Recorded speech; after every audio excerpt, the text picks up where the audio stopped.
Today I'm going to show you how to use the electric glue shaker that has just launched online. So it will come with a variety of inserts to suit different size glue bottles. I think there's about 6 all up. It also comes with 2 little inserts that you attach those rubber tops to fit the different glues. And it also comes with a cute little silicone fan which you can use at the end of your sets just to dry them off and reduce any fumes that may be around. So the first thing you need to do is put the batteries in the back, which are not included unfortunately, but they're just a standard AAA battery. So once you put the batteries in the back,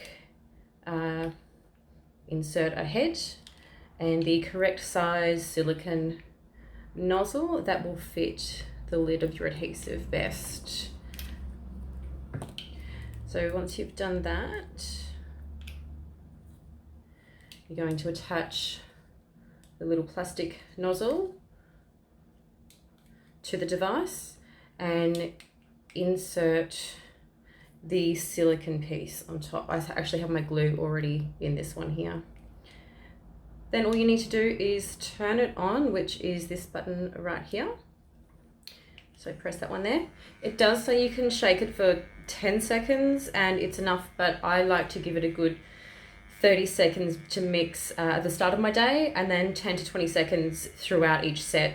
I just like to make sure that all the ingredients really are mixed together. It's a nice even consistency and it's definitely going to improve retention on your sets. So yeah, nice and simple, spinning away. I usually just watch the timer and once that time's elapsed, turn it off and pop your glue out and it's ready to go. I hope you enjoyed this demonstration. I will try and do more demonstrations on my products and any hints and tips that I can share with you guys too. Yeah, thank you, bye.